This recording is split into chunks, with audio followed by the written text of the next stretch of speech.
palavra de uma forma bem livre, bem interessante, assim, diferente da maioria das pessoas.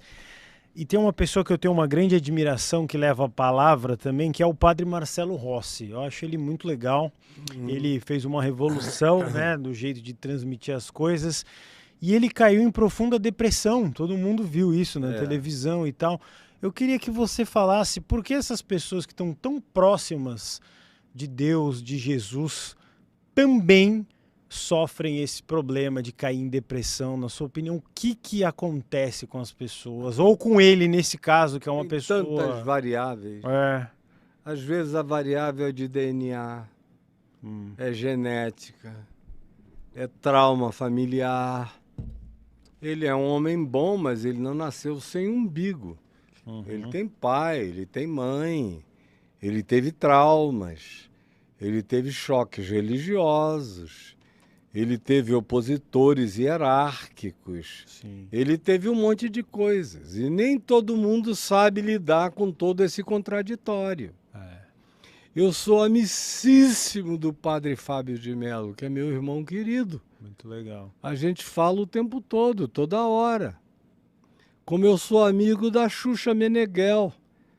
E do Juno. E do Juno. Pessoas queridas. Não são religiosas, mas são pessoas do bem. Claro. Que privilegiam o amor. Eu, por exemplo, tenho um carinho crescente pela Glória Pires, pelo marido dela. Eles não necessariamente ainda concordam com tudo que eu diga, mas eles concordam com a maioria do que eu digo e querem experimentar para eles mesmos, e irão experimentar, porque, como eu disse, isso é processual. Eu fiquei anos dentro de Bangu 1, quando Bangu 1 era o pior presídio do Brasil nos anos 80 e 90, com Escadinha, Gregório Gordo, Denis da Rocinha, Celcinho da Vila Vintém, Sansão, matadores de todos os tipos. E eu chegava lá, meu amigo, com o coração totalmente desarmado. Nunca encontrei um opositor. Choravam no meu ombro. Eu estou deprimido, reverendo. E eu nunca disse é porque você é um matador, cretino, safado, isso, aquilo. Eu digo, vem cá, meu filho. Chamei todo mundo de filho, amei todos eles, cuidei das suas esposas, cuidei dos seus filhos, coloquei-os nas escolas. E eles mandavam um recado para toda a cidade do Rio de Janeiro, aonde o nosso reverendo chegar...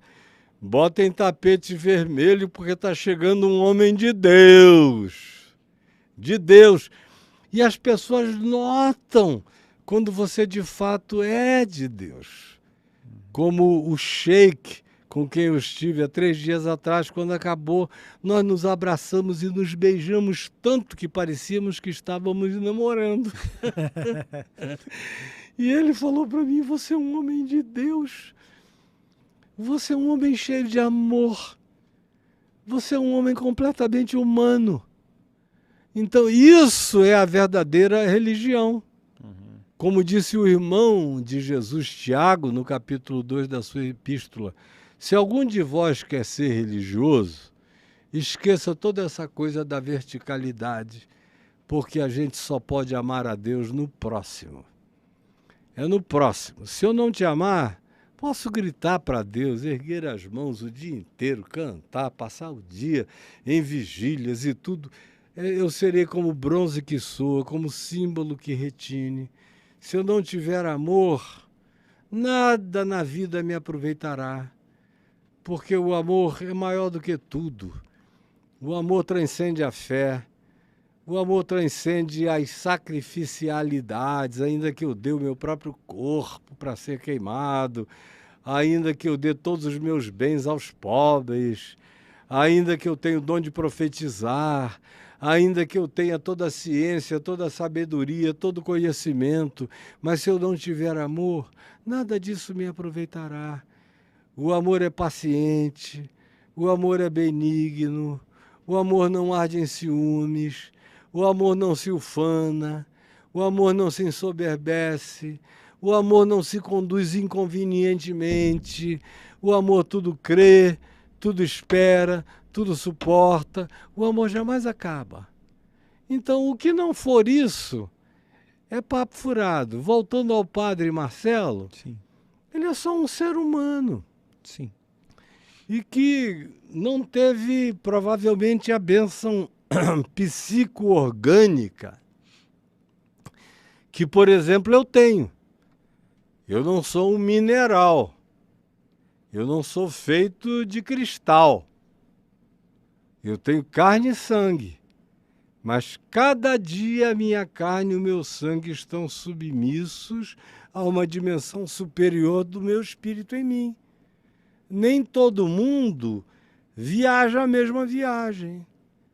Eu tive a bênção de ter um pai quase inigualável, incomparável, que não só era um ser Leonardo da Vinciano nos conhecimentos múltiplos dele, mas era um ser de uma rigidez de caráter, de humanidade, assustadores e chocantes.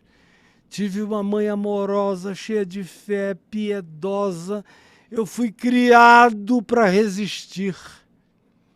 Fui criado para suportar, para aguentar, e tenho aguentado por quase 70 anos tudo. Não desisti nem desistirei. Agora, nem todos são iguais.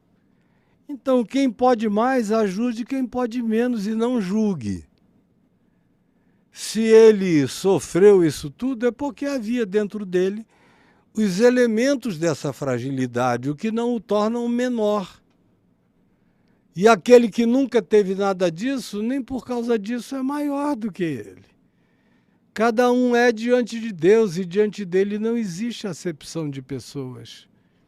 O meu amigo Fábio de Mello teve, por exemplo, a honestidade público-coletiva de vir à televisão e dizer que estava morrendo de depressão, de angústia, de pânico. Só a coragem de dizer aquilo já foi salvando-o daquilo. Se ele não tivesse tido a coragem de expressar, talvez estivesse sepultado em si mesmo até o dia de hoje. E a gente conversa, e nas nossas conversas ele agradece muito a possibilidade de ver em mim essa pessoa que carrega essa rigidez da fé, que o estimula. Assim como há doçuras nele que me edificam. É uma troca, meu querido, o tempo todo. A gente vai trocando e aprendendo e se desenvolvendo mutuamente. Os grandes mandamentos do Novo Testamento são os mandamentos da mutualidade. Por exemplo, Jesus disse que toda a lei e os profetas do Velho Testamento poderiam ser resumidos na seguinte realidade: ama o Senhor teu Deus de todo o teu coração, de toda a tua alma, de toda a tua força e de todo o teu entendimento, com toda a tua inteligência, com tudo que tu puderes compreender, ama-o. E ama o teu próximo como a ti mesmo. E disse aos seus discípulos: amai-vos uns aos outros como eu vos amei. Não é como o romance manda amar, não é como Dostoiévski manda amar, não é como os irmãos Karamazov mandam amar, não, é como eu vos amei. Então eu tenho nele o significado do que seja amar o meu próximo. Quanto mais eu vá conseguindo praticar isso e houver em mim a possibilidade de desenvolver os elementos da minha natureza que são fortalecidos pela fé, porque a fé fortalece o âmago do nosso ser. A esperança dá a cada um de nós um poder extraordinário de resistência indizível. E o amor é invencível. Como diz o livro de Cantares, o amor é mais forte do que a morte. Mais forte do que a morte. Morte pode chegar e você olhar para ela, encará-la e partir para dentro dela e abraçá-la sem temor. Não tem nada mais forte do que o amor. Agora, todos nós estamos crescendo em níveis de conhecimento e de percepção. Não é porque um é padre, ou é papa, ou é isso, ou é aquilo. Isso aí são só hierarquias humanas. Individualmente, cada um está vivendo o seu processo deshierarquizadamente, conforme a experiência familiar, a experiência cultural, a experiência psicológica, a experiência de todos os níveis e variáveis possíveis. Então, o que importa é que nós não nos julguemos uns aos outros, que nós nos acolhamos mutuamente, porque a prática do amor não é vertical na direção de Deus exclusivamente. Porque se o meu amor é só vertical, mas ele não se horizontaliza na tua direção, ele não presta para nada, não serve de nada. É só uma falastrice totalmente desnecessária, porque a ordem do Evangelho e o mandamento de Cristo é um só. Amai-vos uns aos outros como eu vos amei. Portanto, a ordem de Cristo é: ame a Deus no próximo. Ame a Deus no guru. Eu quero amar a Deus em ti. Se eu não amar a Deus em ti, não adianta eu sair daqui e ficar uma semana de joelhos jejuando, porque nada é amor.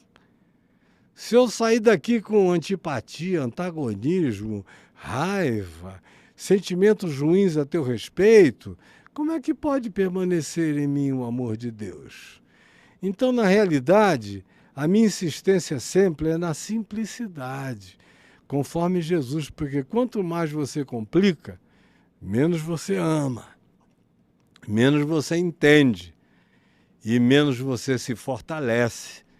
Quanto mais você simplifica, é por isso que o Evangelho diz, você vê lá em Lucas 10, Jesus dizendo aos discípulos: em verdade eu vos digo que muitos sábios, reis e filósofos quiseram ver o que vedes e não viram, ouvir o que ouvistes e não ouviram, porque aprouve a meu Pai revelar essas coisas aos pequeninos.